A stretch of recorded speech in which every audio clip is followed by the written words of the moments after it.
So I'm here in New York to take a look at one of the most historical documents on the planet. An original Declaration of Independence broadside. There's probably only 20 left in private hands, and I'm about to take a look at one right now. Jeremy? Hey, Rick, yep. I'm here for the broadside. Come on in. There it is.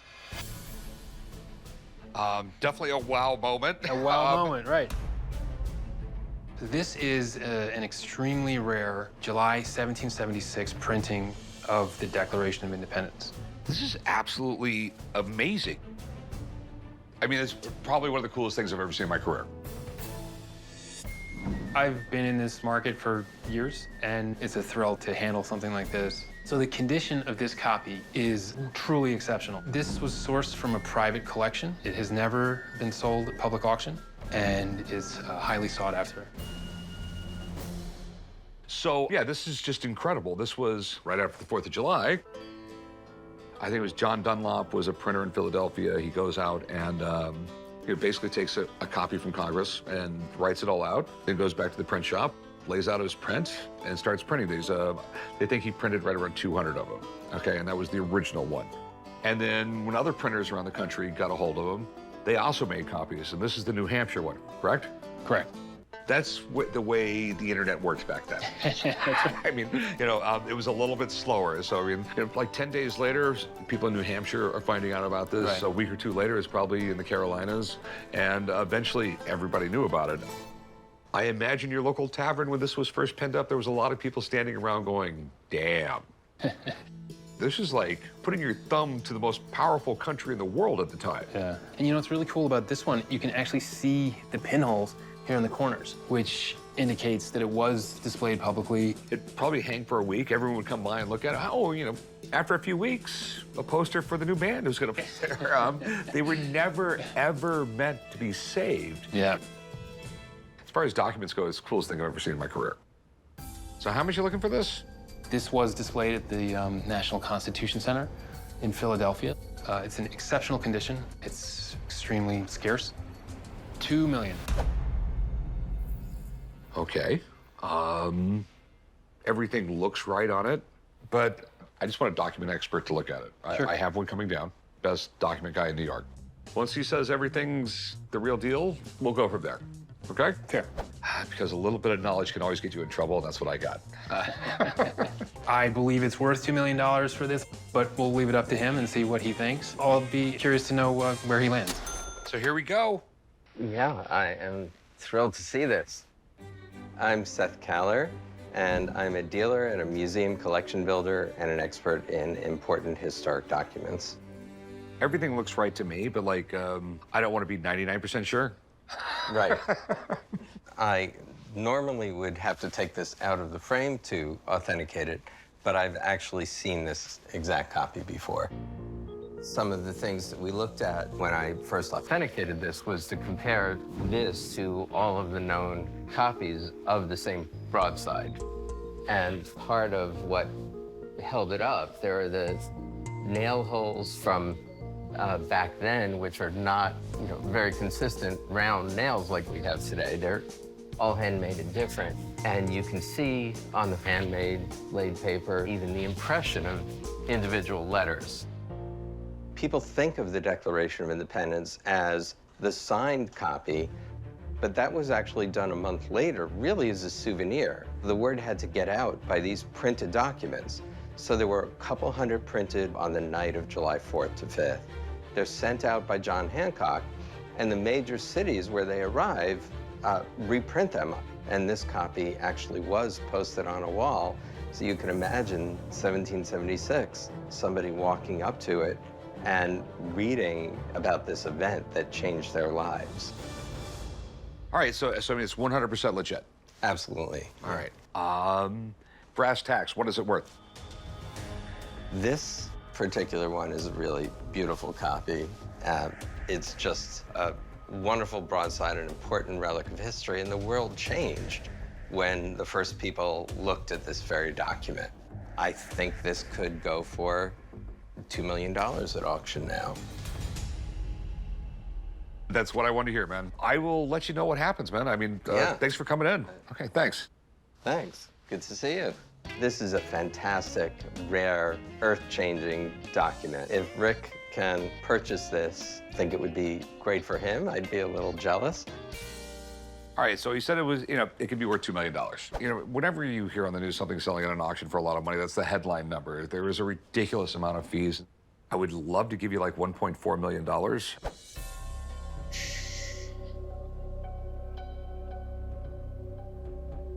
It's a fair point you make about the fees. I mean, I know how it works. I would sell it to you for $1.5 million. Okay. I'll meet you in the middle. 1.45, I think that's fair. I think we can both be happy with that. I think we got a deal. Oh my goodness, I own the Declaration of Independence. Congratulations, congratulations. I will get the money wired to you. I will pick it up from you tomorrow. I have a friend I want to show it to, so just keep it till tomorrow. And like I said, thanks again, Ben. Yeah, no, it's been a pleasure. So, 1.45 million, no fees for the auctioneers, get the deal done today. I'm happy. Cue the fireworks. Earlier, a woman brought in what appears to be a bunch of secret Pentagon reports from the 1970s. They make me nervous, so I asked my buddy Mark to come check them out. Mark, how's it going? It's going well. How about yourself? Oh, pretty good. We have reports from the Pentagon. We're just assuming there's stuff from Watergate, the Gulf of Tonkin, JFK, some UFO stuff. We're not sure exactly all that's in here, but... Minor little things? Cool. I specialize in historical artifacts, militaria, aviation. After 35 years of running museums, there isn't a lot that I haven't seen. What concerns do you have about them? Are they rare, and are they legal to own? Okay, do you mind if I take a look at them? Please do. Okay. Please do. Okay, these are, in fact, daily reports. They were put out by the Federal Broadcast Information Service. What these were for was to allow people who were interested within the Pentagon to know what was being said in foreign markets. And the idea was we had somebody listening in to all the foreign radio and television and then transcribing everything they heard. What was being said on the political scene during the '72 election, for example, and that's George McGovern and Richard Nixon. How were they reporting that in, say, North Vietnam? That was important for planning. And it took thousands of people to translate this stuff, and they still do them today. What's interesting here is this is the PSYOPs copy, the Psychological Operations Division. This was the group that would try to get stories planted to help change opinion to be more positive towards the United States. And what's neat here is the person that was getting this was Doxa, the Deputy Director of Operations for Counterinsurgency and Special Affairs. He would have been the one that was in charge of, kind of taking this information and using it as part of the planning for what we were going to do in terms of psychological operations, probably in Vietnam, but in other places. The Vietnam War was fought as much on the television screens and on the radios and through PR and the media as it was on the battlefield. This is kind of neat because it's the original one and it was to PSYOPs. They're not common in the hard copy. And this is typical binding that you would have used in a Pentagon office at the time. Yeah, there are probably not many of these out there. The FBIS reports, though, were not classified reports. And because of that, it's openly available today. Yes, they're legal to own, so they're not secret. Okay, good. So you're okay on that. This was just public radio, public television. They would intercept all of that and translate this stuff. But, they're not the sort of thing that a lot of people would collect, that they would hold on to. It's been copied, it's in public collections, it's not rare. You can go to the library and look up and read everything on every one of the pages. Thanks, Mark. Not a problem. You're the best. I was completely relieved when the expert told me that it was legal and I was allowed to have them, but very disappointed because he said they're not rare. So I take it you're not going to give me any money for these? They're not rare, they're not collectible, and it's all public knowledge. I just wouldn't want to make an offer on them. I just don't see no money here at all. At least we found Okay. out a little bit about them. Yes, thank you Okay. very much. Have a nice day. Thank you. I knew it was a long shot, but I was really hoping there would be something incredible in this collection. Hey, at least I don't have to worry about getting tossed in jail. What do we got? I have some political memorabilia, the Secret Service ID for J. Howard McGrath, Attorney General of the United States. Okay. Some letters signed to him by J. Edgar Hoover, Hubert Humphrey, his White House pass, Oh, that's cool. and half of a $10 bill signed to him. You know, I never got the Secret Service because everybody knows they exist. I came into the pawn shop today to try and sell some political memorabilia from the Attorney General of the United States, J. Howard McGrath. I really don't know what they're worth. Kind of had a number of 1,000 in my head, but we'll see how it goes. Where did you get these? I bought them from his grandson. All right. McGrath was the Attorney General under Truman, late 40s, early 50s. I don't think McGrath was actually in the Secret Service, but being the Attorney General, I'm sure he could get any credentials he wanted. He was the top law enforcement official. J. Howard McGrath was a power player in Washington politics. He was the chairman of the Democratic National Committee when Truman ran for president. So Truman picking him to be Attorney General, cronyism, you think? These are pretty interesting here. And this right here is, I believe that is half of a counterfeit $10 bill. They signed it to the Attorney General. you sure it's counterfeit and just not a bad misprint? I don't know. Sometimes when the Bureau of Printing and Engraving make a bill, they screw up. Misprint bills can be worth a lot of money to collectors. But counterfeit money, that's a whole different story. It's a federal offense to use a counterfeit bill, so I'm assuming you can't own one.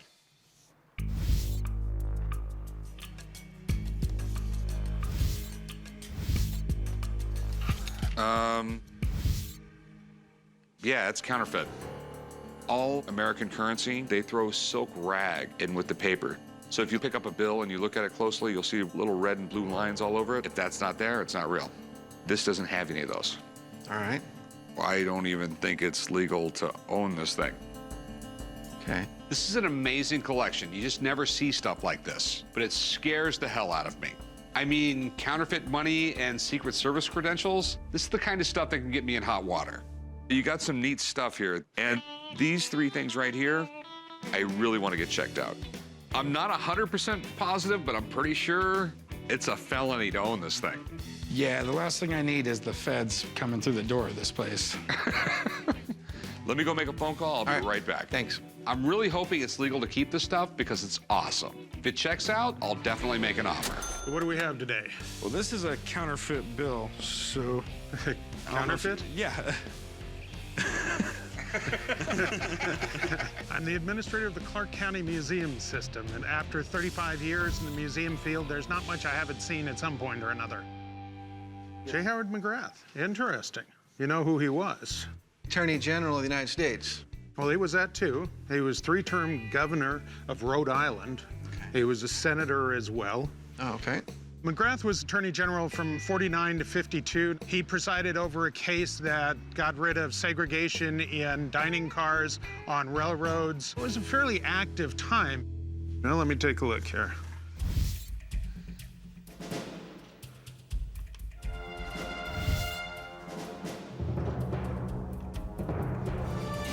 Oh, yes. This is his Secret Service credential. The embossing, the seal is right on this. So this is all right. Normally, if you see one, it's been marked retired. So this is quite unusual. Secret Service passes like this, normally they either have a stripe across them or they're marked retired. So it's an interesting one because it's all completely intact. How collectible is this guy, and is any of this stuff legal to own? Having a White House pass, they are not real common. They are collected. That, on the other hand, you don't want. A counterfeit bill is not legal to own. So, obviously, these guys were probably involved in whatever case this came out of and gave it to him as a souvenir. This is the sort of thing that you don't want to own. In 1950, things were a little looser, and when you're the Attorney General of the United States, some of the laws aren't enforced quite as strongly. Can we shred it? No, Best thing to do is turn that in to the Secret Service. Okay. Thanks for coming in, Mark. Not a problem. You're the best. Appreciate it. All righty. What do you want to do with these? I'd like to sell them. How much you want for them? I'd like $1,000. Not going to happen. We got Howard McGrath. No one knows who he was. This one's not stamped retired. You heard him say it was rare. This is not exactly a badge, so it's going to be a little bit harder to sell. It's sort of on the fringe of badge collecting. How about 800? 4. Yeah, I mean, I need to get 5.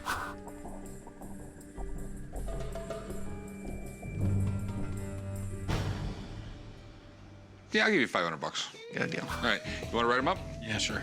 Come with me, man. These Secret Service credentials are amazing. Even though McGrath is not exactly a household name, there's collectors out there who love stuff like this. Earlier, a guy brought in a file with the original plans from the D-Day invasion. They're unbelievable, but I have to find out when they were made, before or after the battle. So I invited my buddy Mark down to take a look.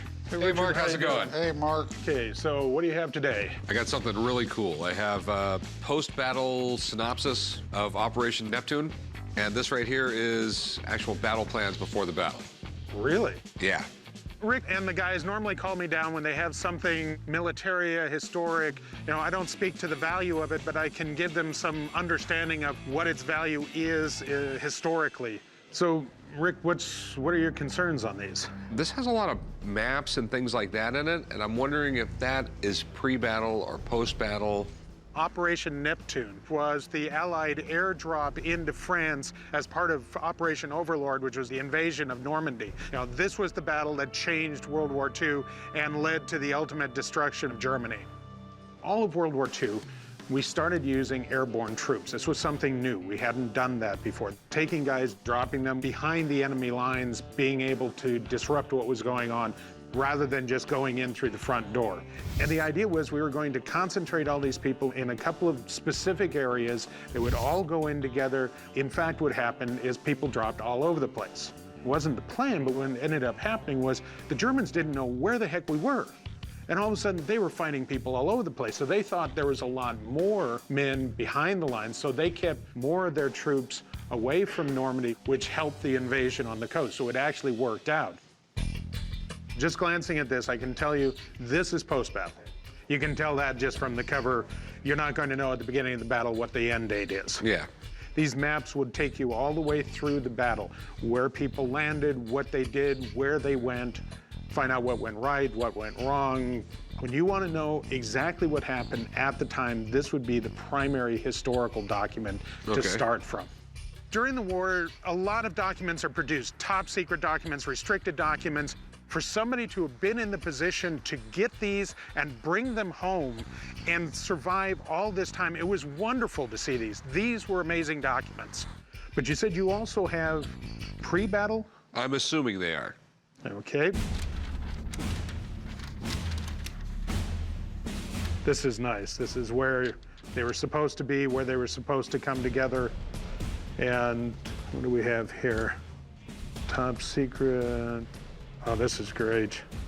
This is really spectacular. April of '44. These are pre-battle. This is where you're going to be landing, who is going to be where, which division is going to be where.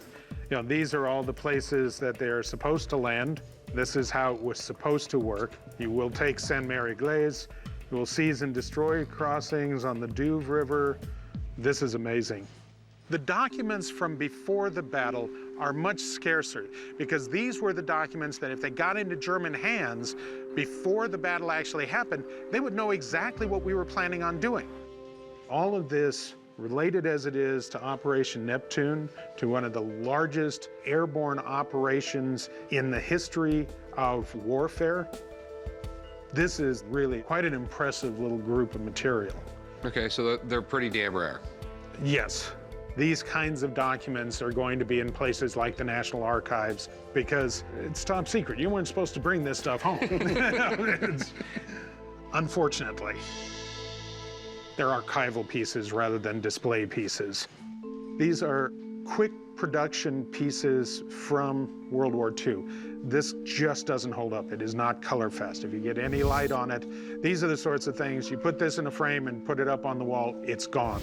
These you need to just put away. They need to be in a dark, acid-free container and kept in a stable environment. All right, you're the best. I got all the info, man. Thank you. All right, when I first saw these things, I was thinking big dollars because we have top secret battle plans for the invasion of Normandy. Now that I find out that I can't frame them and hang them on a wall, that's going to be a major problem. Collectors of military stuff, they want to hang them on the wall. They want to talk about them. They want to show their friends. I mean, they're important pieces of history, and they should be treated as such. Unfortunately for me, I can't take them if I can't sell them. I mean, I'm a business here. I'm not a museum. Okay, absolutely. Thanks for bringing them in. All right. Hey, thank you very much, sir. There's no question these are great pieces of history, but I kind of dodged a bullet. In half a year, I would have had really expensive blank pieces of paper hanging on my wall.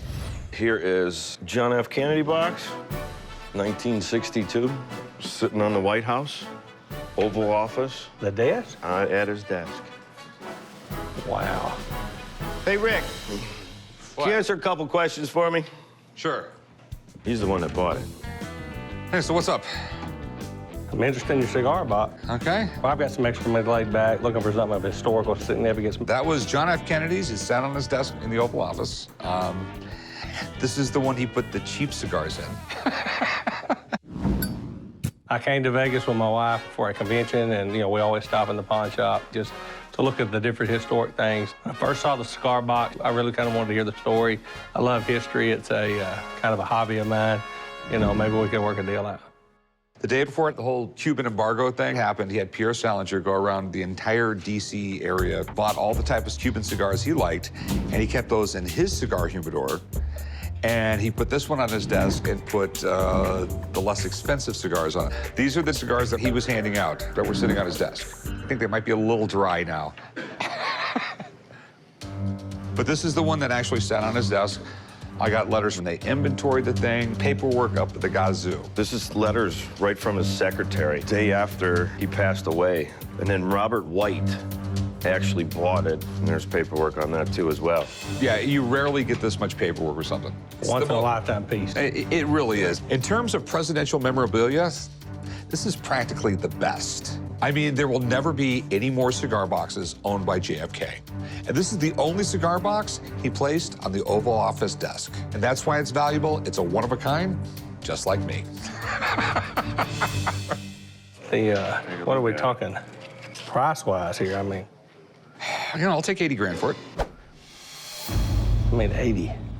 80,000. I was thinking more like 60,000. No, because I would lose money at that. His personal cigar box went for, I think, $500,000. And this is his other one. Give me 80 grand for it. I mean, it's John F. Kennedy's cigar box. I mean, that's quite a bit of money. It's a pretty amazing piece of history, though.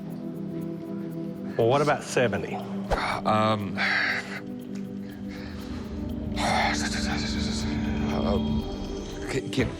Can you give me like 78? 72.5? 75 is what I could take. It really is. It's 75. It's a fair price. And honestly, I'm not going to go any less.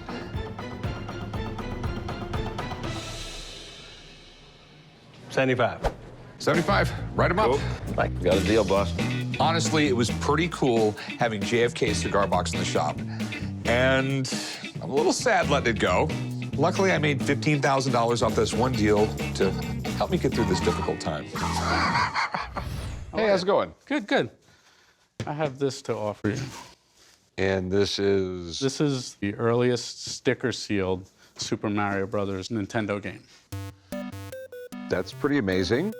I know some of them go for a lot of money. Chum. What? Can you come over in here and help me for a moment? What's up, Rick? Okay, the guy has I guess this is a really early one. The earliest print still sealed a Super Mario Brothers in existence. Oh, wow. Mind if I take a look? Absolutely, sure. Oh, this is the, yeah, this isn't the shrink wrap version. This is the sticker stilled version, which I don't know too much about, but I know these are pretty rare. This one also happens to be an incredibly high grade. Even if the other ones are found, there's no way it's going to come close to this condition. All right. How much do you want for it? It's a piece of history. It's something that's hard for me to part with, but I would sell it for $1 million. $1 million. Yep. All right. It's a lot of money for a video game. I agree. It is a lot of money. I know there's video game collecting going on. I know I've seen some recent auctions where I was sort of shocked when, like, there's some video games sold for $29,000 just the cartridges. But I didn't know the market exists for six-figure games, much less $1 million game. From all my research, WATA is the company that grades these. These are the ones you trust. So I'm actually going to go call them up and see if I can get one of their guys down here. I would really like to get their opinion, but you know, no offense. I mean, I just never heard of a video game going for $1 million, and I just don't know if that exists or not. Okay, I will be right back. Okay. So he wants $1 million for this thing, which I think is insane. Yeah, I remember it, and I know why he's asking astronomical money on this one. This is probably the most significant piece of video game history that's ever passed through our grading company. Okay, and he also said that this was the best condition. Yeah, so what makes this special, there's a lot of different indicators. First, you're gonna see this sticker, so it's not shrink wraps. It's from the test market launch of the NES, as far as we know, which was only in 1985 and 1986. No one even knew who Nintendo was. But back then, they were just another company. Once they started mass producing these and sending them across the country, they had to have something that would last on the shelves longer, which is also why seeing this in this condition is just, it's a complete anomaly. This is the second print, and it's the earliest known. There's no other second prints or even first prints known that are still sealed. So we don't know the exact number of copies that were printed in the first test market launch, but we're estimating it's somewhere around the 10,000 print run. And how many of those survive sealed? One, as far as we know. So if this went into an auction today, your estimate would be? It's really hard to tell. It hasn't sold on the open market. As video games are starting to be viewed more as art and history, not just these relics of nostalgia, this is it. This is the one that started it all. It's got the trifecta. It's got rarity, it's got popularity, everyone knows Mario, and it's got significance to collectors. But you know, with things like this, it's high risk, high reward. I know of firm offers that have been turned down at $300,000. It goes up from there. There's no ceiling, really. Okay, I learned a lot today. Absolutely. My pleasure, anytime. Good luck. Thank you. At first, I thought you were crazy. I'm literally a little bit shocked and a little bit speechless, but realistically, what do you want for it? I'm asking $1 million. There's a big business in these right here, and I just been looking into maybe getting into it a little bit, but I'm not going to get into it with this kind of figures to start with. I understand. I understand. So have a great day. I learned a lot, and obviously I have a lot of research to do. Well, thank you for your time. I appreciate it. It's good to meet you. Thank you. I'm okay that no offer was made. I'm happy to keep the game, and it's a piece of history, so I'm happy to have it in my collection. What do we have here? This is Elvis's Superfly coat. I dig it. One of the most iconic pieces of Elvis wardrobe in the collector's market. You're saying this belonged to Elvis? It did. Here's a picture of him wearing it. Awesome. Cool. It has a fur cape. It doesn't get any better than that. He was known for his taste in clothing. Oh. I've been here before. I'm coming back because they treated me fairly last time. I like making deals with these guys. To me, Elvis represents America. He's one of the most iconic figures of the 20th century. I mean, there's only two people that could pull off that look, and that's Elvis and maybe a pimp. This was Elvis's coat. It was. It was made by IC Costume Company in Hollywood. This is the company that made a lot of his stage outfits, the jumpsuits, and everything like that. How in the hell did you get this? I bought this from Mike Moon, who owns the Elvis Presley Museum in Pigeon Forge, Tennessee. Okay. He had it on display in that museum for about 30 years. And Mike got it from J.D. Sumner, Elvis's bass singer. And I have a bill of sale from J.D. Sumner to Mike Moon, listing several items, including this coat described here. I also have a letter from the Elvis Museum, signed and notarized by Mike Moon. Okay. It's impossible to overstate how important Elvis was to rock and roll music. But he also made a mark with his outrageous sense of style. With his jumpsuits, his glitter, his gold chains, he definitely knew how to do his own thing. And the guy owned it. I mean, look at this coat. This thing's pretty cool. Can I try it on? I think it might fit you.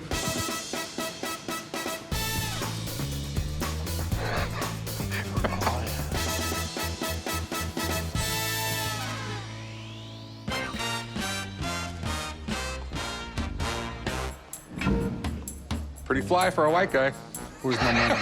Where's my money? Take it off. I feel super fly, that's for sure. One big concern about this thing is it's been stored terribly. You know, It was under fluorescent lights in the Pigeon Forge Museum. yeah, just ate the color completely out of this. Yep. Do you mind if I have someone look at this thing? I mean, it is really cool. I mean, it's a massively iconic thing. Well, who would you like to call in? You know who Jimmy Velvet is, right? Yep, I sure do. Knows a lot about his memorabilia and things like that. Let me call in Jimmy, have him take a look at it. How much were you looking to get out of it, too? $75,000. Okay. Let me give him a call, and we'll go from there. Okay.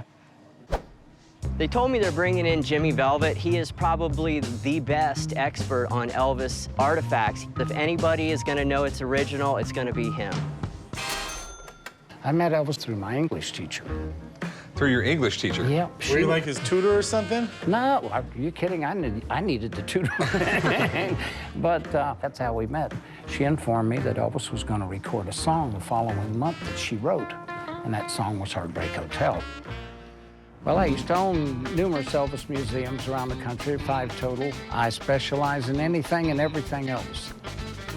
It must have been pretty cool hanging out at Graceland. It was always cool. You never knew what was going to happen there. You know, there was always something, and Elvis was very impatient. So you get on the plane, you're in the air, and he wants to go get a cheeseburger. But he did stuff like this. You never knew. So what do you think of the jacket? There's so much fake stuff out there. You pay a big dollar, but you got to be very careful what you buy. He had a bunch of these made, all different colors. This brown one, this is the one, he wore it quite a lot. It mostly to the hotels and back from the airplane. He kept this on the plane. Sure. One thing I really wanted to see is the IC costume label. Ah.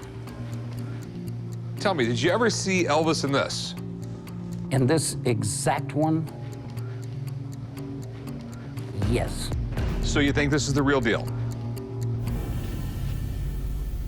I know it is. Okay.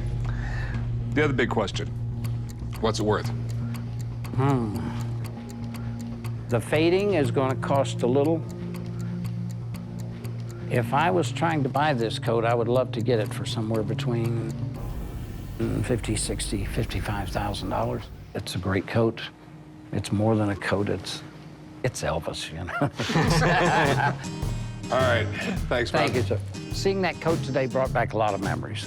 I know people who would probably pay $60,000 or more for it. It's just a grand piece of history. So what do you think I should pay for it, chum? 40 grand. That's about right. You know what collectibles have done in the past few years. I mean, the price has gone down, it's not come up. But the good stuff always remains high. And I mean, it doesn't get much better for Elvis stuff here. $40,000 seems like a really high figure, okay? I take it off your hands, I take all the risk, and I have to sell it. 70 grand. I can't do it. 40, I mean, I'm giving you my best number right off the bat. That's what I can do. The jumpsuits go for hundreds of thousands. And although this is not stage worn, this is the next best thing. If it wasn't a good piece, I wouldn't be offering you 40 grand. Okay. I'll go 50. No, I'll go 40 grand. I'm giving you my best shot, I really am. You can't do 50. 40 grand. All right, just for you. I'll do 45. I'll go 40 grand. I can't do that. I mean, 45 you got a deal. It's a big investment. I can't take a loss on it, though, so. 45, I'll do it. You gonna let it walk over $5,000, Rick? The deal's not right, the deal's not right, dude. Okay. All right, man, I wish we could work. Change your mind, give me a call. You don't want to do 45? I'll go 40. You got it. All right, write them up, chum. Sweet. All right, I'll meet you right over there. Let me put the jacket on first. Go write them up. Go write them up. I thought Jimmy's appraisal of 50 to 60 was a little bit low. Prices now are a lot higher than they were back then. How can I help you today? Well, what I have here is a piece of marble Okay. that I believe came from Abraham Lincoln's tomb.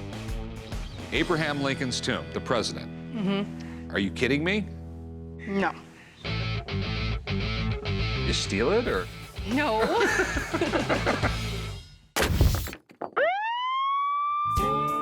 I came down to the pawn shop today to sell my marble from Lincoln's tomb. Basically trying to sell it so I can make a lot of money off of it. I don't know how much it's worth, so I'm hoping I'll get a few $1,000s out of it. Okay, you have a piece of marble from Lincoln's tomb. Mm-hmm. Well, it's definitely marble. So where did you get it? So basically my mom, she was working in an estate sale. The lady that ran it told my mom, she says, you can keep it. He's arguably the greatest president we've ever had. He was the first president ever to be assassinated. Mm-hmm. There's a really weird history with Lincoln's body. A whole book could be written about it. Lincoln's assassination in 1865 had a long-lasting effect on this country. And I wish I could say Honest Abe's troubles were over. But at one point, there was an attempt to steal his body. I have no idea what this writing on the back of it is. Interior paneling of Lincoln's tomb, presented to Guy Allison by Mr. Frey Custodian. And you have no paperwork, no nothing, you just have... Just basically what's written on the marble. That's a tough one.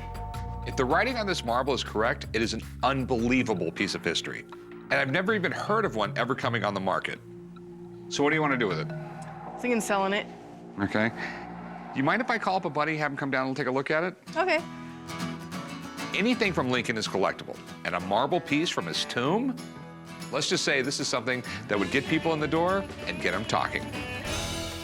We have supposedly a piece of marble from Lincoln's tomb. Okay. The Lincoln Monument in Springfield was built in the 1870s. The problem with the monument was they built it in a very nice, prominent location. It's just that there's a bunch of springs there, and the ground was sinking underneath it. They were afraid it was going to actually fall down. In 1930-31, the state of Illinois rebuilt the entire monument and rebuilt the marble interior. If this is a real piece of the marble from Lincoln's monument, this is part of our history. It's a point at which you can connect with Abraham Lincoln. So, Rick, what are your concerns about this? How do I know that one's from Lincoln's tomb and someone just didn't write that on the piece of marble? The fact that this is a more yellowish marble, this is right. The interesting things to me is the fact that it was given to Guy Allison. Guy Allison wrote a book about the Gettysburg Address. He must have been doing research. Fay was the custodian of the Lincoln Monument. The date is correct. He was still there in September of 1948. If somebody was faking this, they would have had to work on it to get these little details correct. Realistically, I mean, who would make this up? Like, yeah, I mean, highly unlikely. So, my opinion is, yes, this is real. Okay, thanks. Not a problem. So what do you want for it? I was thinking maybe 25,000. No, that's insanity right there. You know, it is. I mean, it's a crazy price. I mean, it's a piece of marble from his tomb. Mm-hmm. It's not his top hat. No. Okay.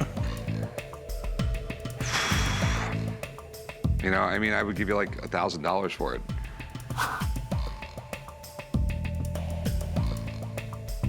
No. Okay, it's not something that Lincoln used on a daily basis or touched or dealt with or anything like that, and it's not going to be a quick sell. Yeah, $1,000 would be it.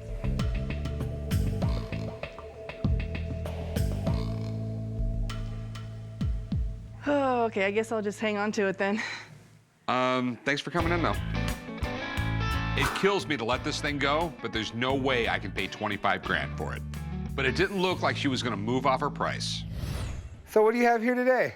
It's an iconic piece of history. It's an original drawing by the sculptor of the Iwo Jima Memorial. Oh yeah, I think I've seen this thing before. Hey, Rick! I'm right here. I'm sorry, your bald spot was blinding me. I'm selling an original drawing of the Iwo Jima Memorial signed by the sculptor himself, Felix de Weldon. I acquired it from a friend of mine who owns an art gallery in New York. He happens also to be a personal friend of Felix de Weldon. If I can sell the drawing or make a deal today, I'll take that money and put it aside for my grandchildren's education. It's a great piece of history. It really is. Who did it?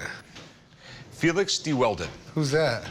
He's the one who did the giant statue of the guys raising the flag. The island of Iwo Jima, one of the most important battles of World War II. Never, okay. Anyway, that's who the guy is. Hey, Rick, how you doing? Good, what are you doing here? The old man asked me to look at some police badges, so I thought I'd come down and take a look at them. Okay, well, look at this. Very nice. Okay, Felix de Weldon. The whole story behind the image itself is just amazing. You're talking about an image that was a snapshot. You know, Joe Rosenthal was on Mount Suribachi, a tremendous battle, a terrible battle. They'd already raised the flag. They were going to raise a second one because the first one wasn't big enough. They couldn't see it from all over the island. And he sees just out of the corner of his eye the flag starting to go up, and he flips it around and he takes a shot without actually focusing it in. And he snaps off a shot. The film is sent to Guam and then back to the United States. He doesn't know whether he's even gotten a shot. When this came out in February of 1945, even during the Battle of Iwo Jima, this became known by everyone in the United States, and it was used during the 7th War Bond Drive. It was used for the Marine Corps Memorial. Arguably, this is the best-known image of World War II. So how much are you looking to get out of this? $18,000. Okay. Do you think it was done by him? Unfortunately, I don't know his drawings. You're going to have probably Brett come in or somebody that knows art, because that's not my area. But if it is his drawing, I mean, it's a really cool piece. Okay.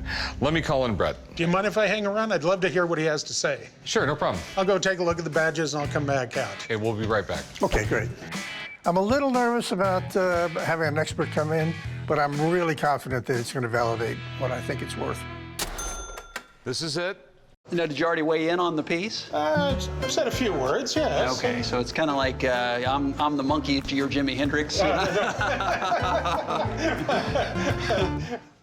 I'd like to take a real quick second and look at it under a loupe. Sure. Real quick. It's definitely a graphite. You can clearly see the indentations on the paper where the impressions have been made. The signature, I mean, that's hand done, and based on what I know of Felix de Weldon's works, looks appropriate to his signature. However, the issue you get into with graphite is it's a little tougher to authenticate. When you look at a painter's work, you can study the brushstrokes. Now, Alan, is this the paperwork on the piece? Right. Now, this SPQR Fine Art, I've not heard of them. I have a friend who had an art gallery who was a personal friend of Felix de Weldon and marketed all his artwork. Is there anything that can link your friend to de Weldon? Oh, absolutely. I think if you can, talk to your friend and maybe get something a little bit more established that links him to de Weldon and his history with the piece, that would certainly help you as well. So is it real? Based on what I know of his work, I'd say it's probably authentic. But again, especially when you hear what value I'm going to put on it, you might want more than a probably. It's an important work. It's his masterpiece. I'd probably put a value on this approaching $20,000. And I think it's an authentic piece. Now, whether or not that's enough for you to move forward, I'll leave that up to you, but it's fascinating. Okay. Well, thanks, man. I appreciate it. My pleasure. Good to see you again, Shum. Alan, fascinating work. So I'm going to take off, Rick. Thank you for letting me stick around. Assuming authenticity, I think this could be a very valuable work.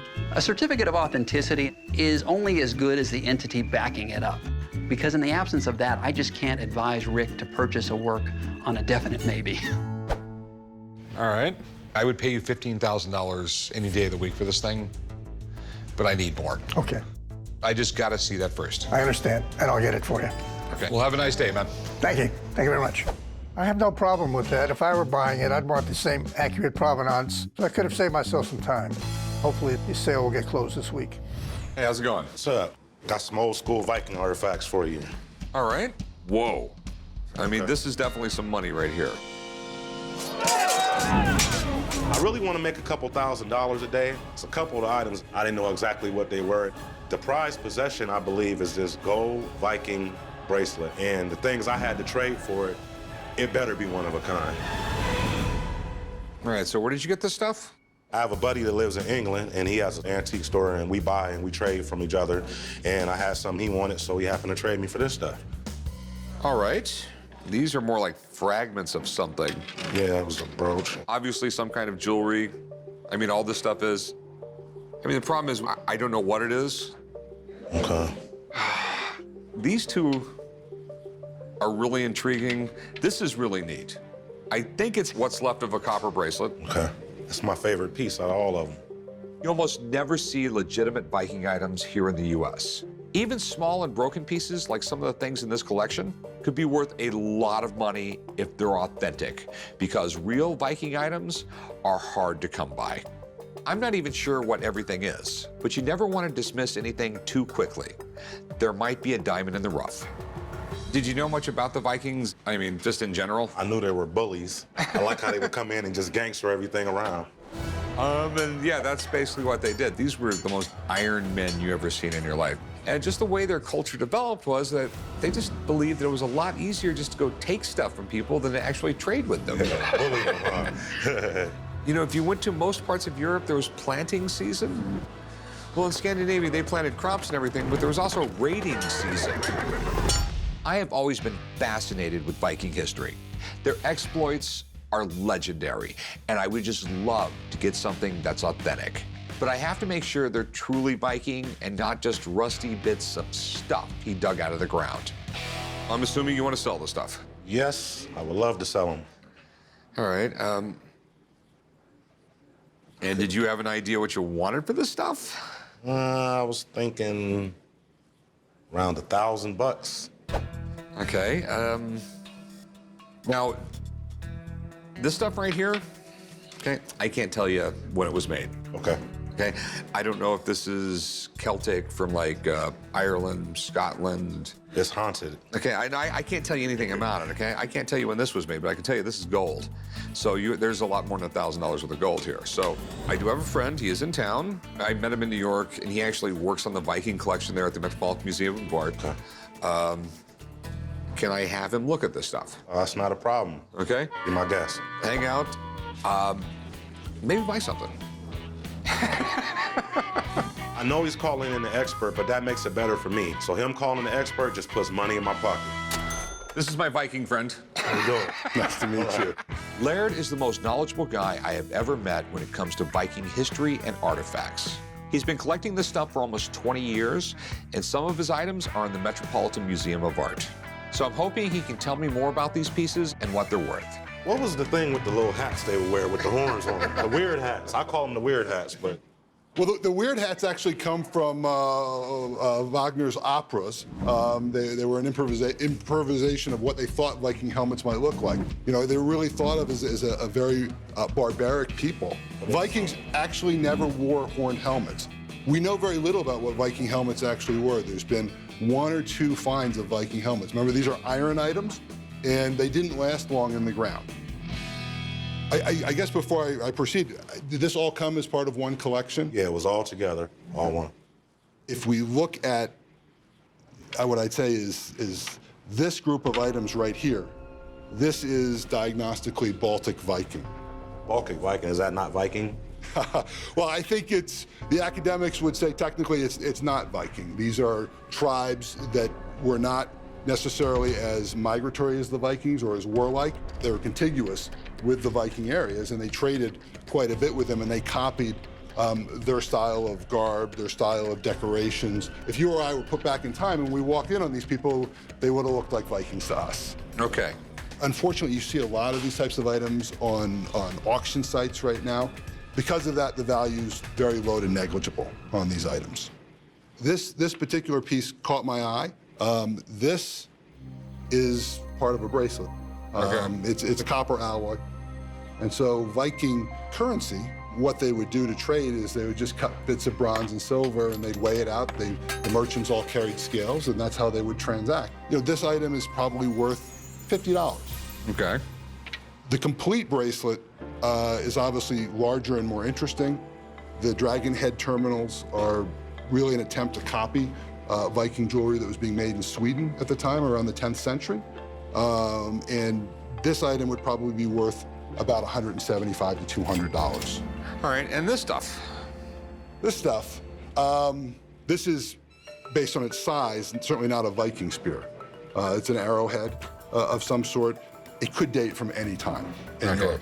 I'd have to defer on that. It's not worth a lot, but it's certainly outside of my range of expertise. And the bracelet? The bracelet it appears to be Viking gold. So you're saying this is legit Viking gold, the magical gold?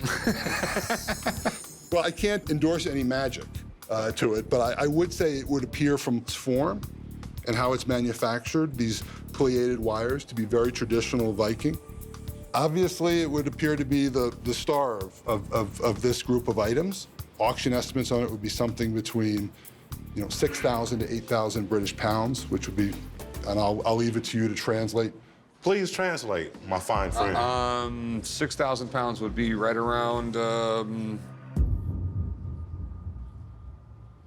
9,400 bucks. Man, I knew it was worth something. He quoted the bracelet at over $9,000, and I think that's great because I only thought I was gonna get $1,000 out of it. So looks like I hit the jackpot. Well, thanks for coming in, man. I really appreciate it. If you want to see some really exciting stuff, I've got a couple swords that I'd be happy to bring by the shop and show you. Oh, bring them by. I'll take a look. Terrific. Hey, appreciate you, buddy. No problem. All right. My pleasure. All right. I'm gonna show you what I want. Okay, these right here, I want to give you 150 bucks for it. I was thinking more along the lines of about 400. You heard what the guy told you. I know what he told me, but I don't have a lot of customers going, hey, dude, you got some Viking jewelry? I'll go $200 on it. If you can do that, you can do it 300. I'll tell you what, I'll do 250. You sure that's the best you can do? Keep them then. 250. All right, we got a deal, 250. Now this right here, I was thinking right around $6,000.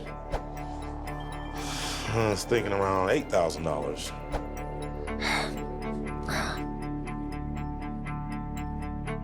Okay, plain and simple, I'll give you $7,000. I will not give you any more. That is what I will give you. It is a more than fair price. 75? No, $7,000. Okay, I mean, you're a hard guy to I'm not a hard guy to deal with it. You're the one who walked in here and wanted $1,000 for all of it, and you're walking out of here with $7,250. Okay, well, for the magical gold, we'll have to settle at that, buddy. Okay, all right. Okay, I'm gonna box this stuff up, and I will meet you right over there at the pawn counter. Okay. 7,200. I'm gone. Hit the jackpot straight to the bank. Let's get on. Rick, I said I'd come back with some more intriguing Viking items. All right. Come around, put them right here. Moments like these remind me of how much I love my job. Most people, especially here in the United States, never get to see a real Viking sword in person. But Laird is willing to let me look at 2 of them that he has in his collection. And to a history nerd like me, there's nothing cooler. What I've got here for you is some classic Viking swords. Cool.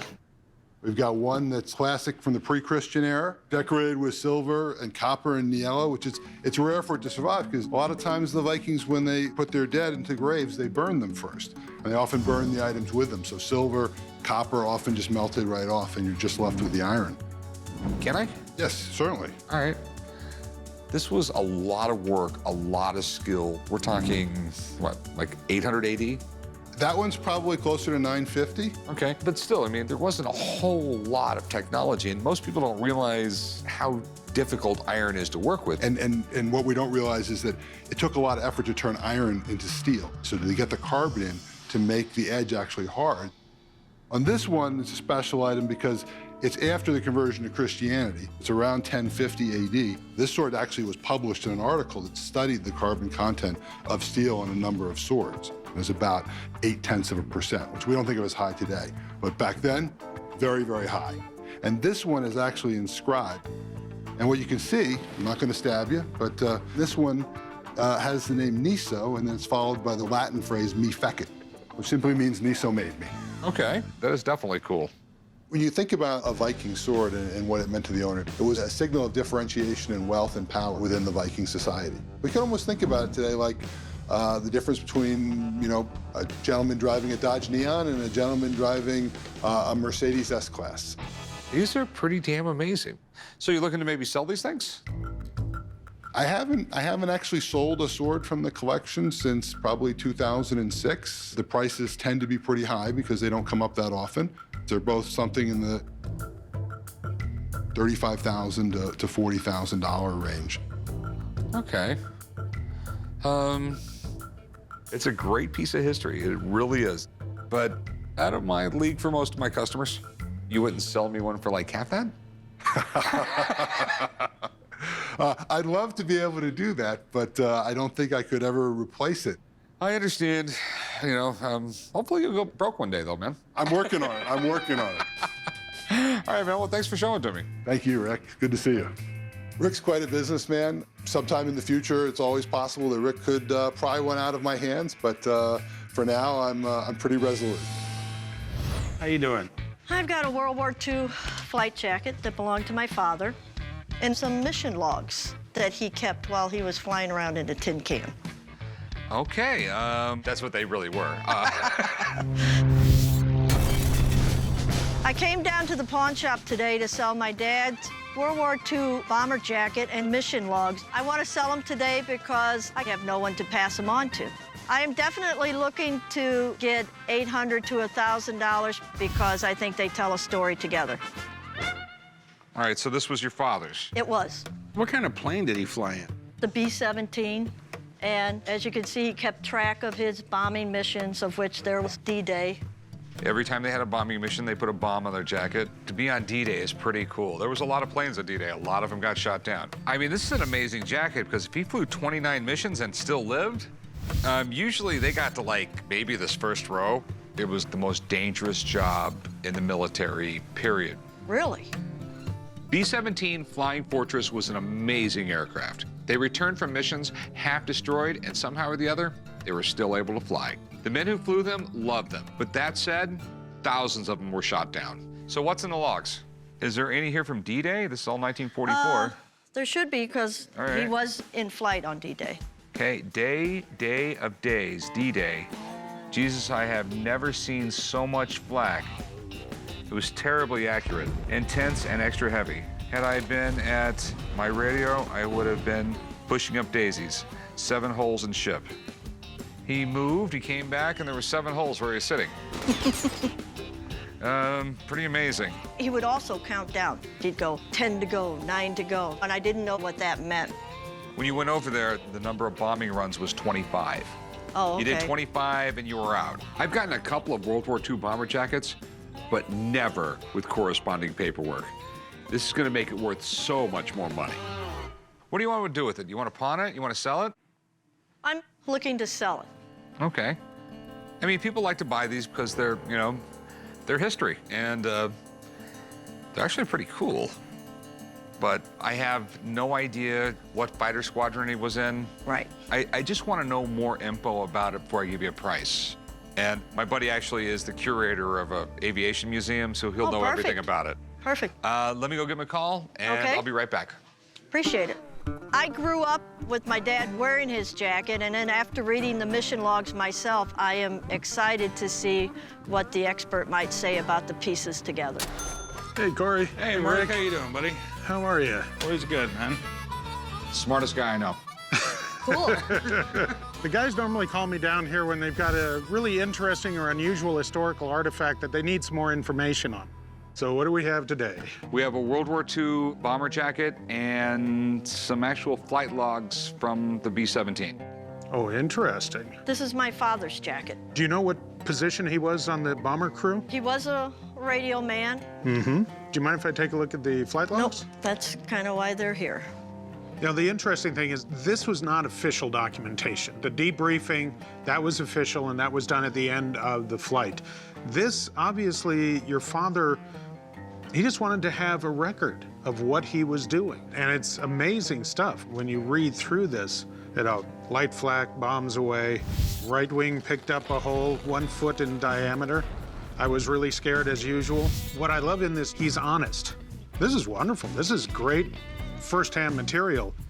Mission logs like these that was just one man's account of what happened on each mission, that's really quite unusual. To have the logs going along with the pilot's jacket, that's amazing because that just brings it alive. There's a few things I want to ask you about it before I start Okay. making an offer on this thing. First off, do you know what patch that is? This is actually a squadron patch. It's actually the 364th Bombardment Squadron. What is missing on here is it's either a coyote or a wolf's head on it with a lightning bolt coming through it. The other thing is, why 29 bombs and not 25? It's later in the war, and my own sense is he probably decided to keep flying. When we think of World War II veterans, we tend to think of old men and old women, but these were kids. And these were in their late teens, early 20s, and they were scared, but they were willing to do the job that needed to be done. As always, Thank you. Thanks for coming in, man. Good to see you. So how much were you looking to get out of it? Well, being as he said it was such a unique piece, I was hoping maybe go to 2,500. I agree with you that it's a lot cooler now that Marks came in and take a look at it. But I can't do 2,500 bucks.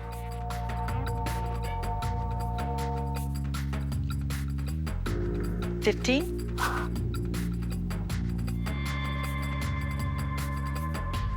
I will do 12. I will do $1,200, and that would be my tops.